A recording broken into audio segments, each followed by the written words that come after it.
বেক্সিমকো প্রতি মাসে 82 কোটি টাকা আপনার স্যালারি দিতে হয়।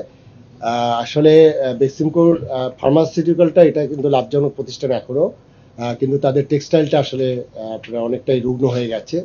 ন্যাচারালি যেটা হয় যে এখানে যিনি ছিলেন বেক্সিমকোর পিছনে, তিনি তো আপনার এখন অন্তরীণ আছেন, প্রথম পর্যায়ে তাকে অন্তরীণ করা হয়েছে। সেখানে ন্যাচারালি তাদের আসলে কোনো ব্যাংক মানে যেটা হচ্ছে যে অনেকগুলো ব্যাংক কিন্তু তাদের কারণে খুবই একদম মানে খাদের কিনারে দাঁড়িয়েছে, এবং বিশেষ করে জনতা ব্যাংক একটি তাদের বড় আর কি জায়গা। সেখানে জনতা ব্যাংক থেকেই কিন্তু দেওয়ার কথা, এবং আমরা গত 2 মাসে 82 কোটি টাকা করে 2 মাসে কিন্তু প্রায় 164 কোটি টাকা দেওয়া হয়েছে। এই মাসে আসলে 62 কোটি টাকা দেওয়ার কথা জনতা ব্যাংক থেকেই।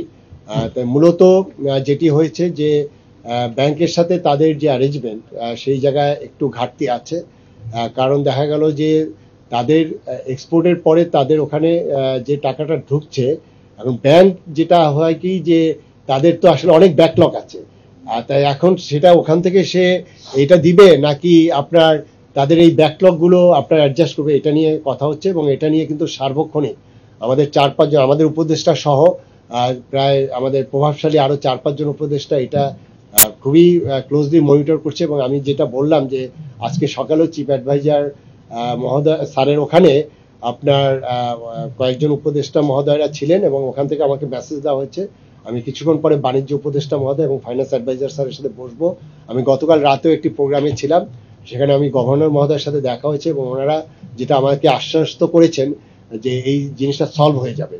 তবে অ্যাডমিনিস্ট্রেটর যখন পুরাপুরি এটা নিবে, এবং আমাদের বাংলাদেশ ব্যাংকের একজন এক্সিকিউটিভ ডাইরেক্টরকে অ্যাডমিনিস্ট্রেটর করা হয়েছে, এটি টেক অফ করলে অ্যাকচুয়ালি এই সলভটা প্রবলেমটা হবে। আর বেক্সিমকোর জন্য যেটা প্রবলেমটা কি যে তাদের আসলে এত বড় দেনা, এটা আসলে সরকারের পক্ষে এই দায় দেনা, আমরা ছোট ছোট যেগুলো আছে যে প্রতিষ্ঠানগুলোর সমস্যা আছে আমরা শুধু সেগুলো অ্যাডজাস্ট করছি। আশা করছি যে বেক্সিমকোর বিষয়টা সলভ হবে। Thank you.